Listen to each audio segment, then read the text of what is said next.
Is he ready for that, Barry?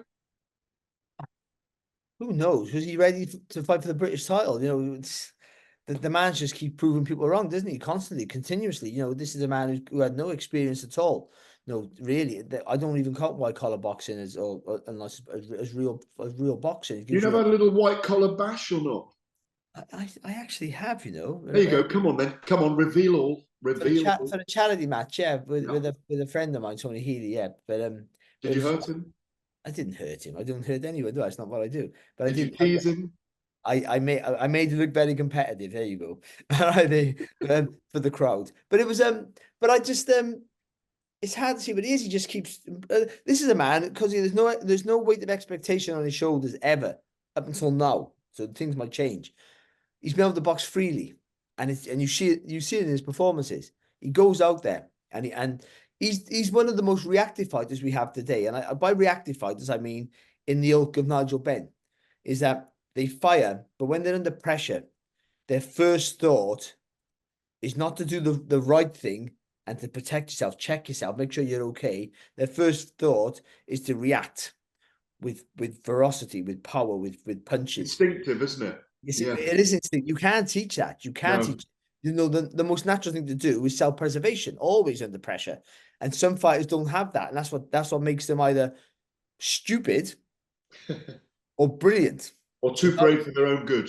In Yeah. Nigel Benn's case, it was brilliant because he got Yeah. himself out of trouble. He won so many fights when he was in trouble, of course, and you know, before he won the world title.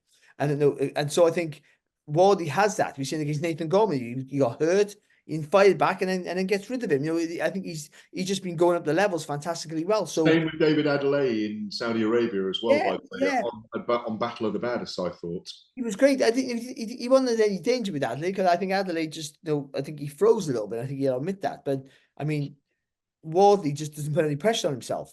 But now he must have a bit of pressure because even though he's boxing against an Olympian who should be the massive favourite here, Wardley's boxed at a higher level as a professional. He has the more experience as a professional, I feel.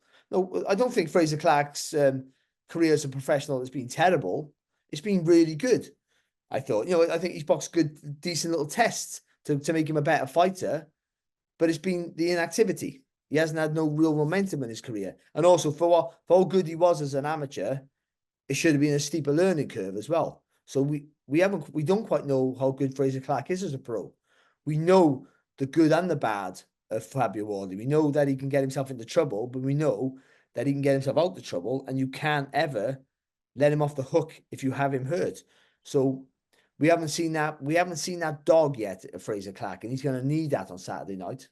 If we are describing, and I agree with you, that Fabio Wardley is dangerous when he's a wounded tiger, maybe Frazer Clarke who is the boxer who's yet to show, obviously the Olympic bronze medal, who's yet to show that he has great power as a giant heavyweight again, 6'6", 17, 18 stone. Huge test for Frazer Clarke. He's putting it all on, like you say, the ascendancy, the momentum is all with Fabio.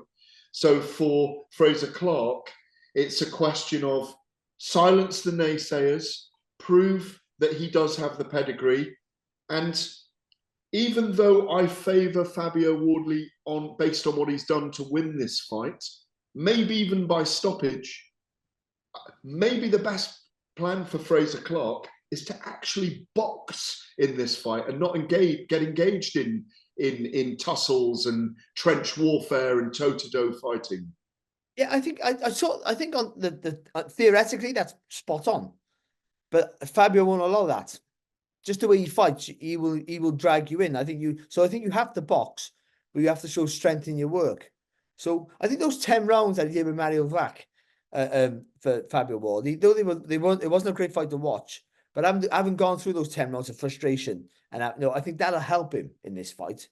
I think that's a really important test for him. That was, but he's in against a fresher guy who's going to throw lots of punches. He's going to wing punches in. So they need the boxer as the direct route. So you think it'd be better for him? We just haven't seen it yet from him, but he needs that. All the pressure's on him. If he loses to Fabio Wardley, you know, his contract with Sky will be up for review, I would imagine. All those things, all the pressure, the money he's probably getting now more than others would at this stage of their careers, all that is in jeopardy.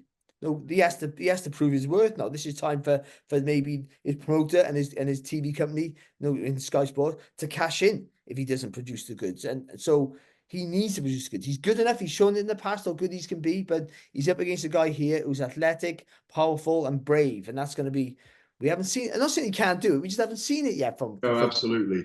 But we'll find out on Saturday, and that's what makes this fight such a great and intriguing fight. That's going to come happen. Barry, you mentioned 10 rounds for Fabio Ward against Mariusz Wach. Obviously, you meant Frazer Clarke there. We were there for talkSPORT on the night. Yeah, but I agree. On the night, even on commentary, we were saying, where is his power? But like you say, he got the rounds in the bag. And the other thing about Mariusz Wach is got a head like a giant brick. Yeah. He's been in with everyone. He was 40 years old when he fought Frazer, I think. And he knows his way around. And Frazer's one of those people, and he smothered his work a bit that night as well because he was so dominant, if you recall. And Wach's a sly, clever survivor in the ring, if you like. Frazer Clarke could have something very, very special in him.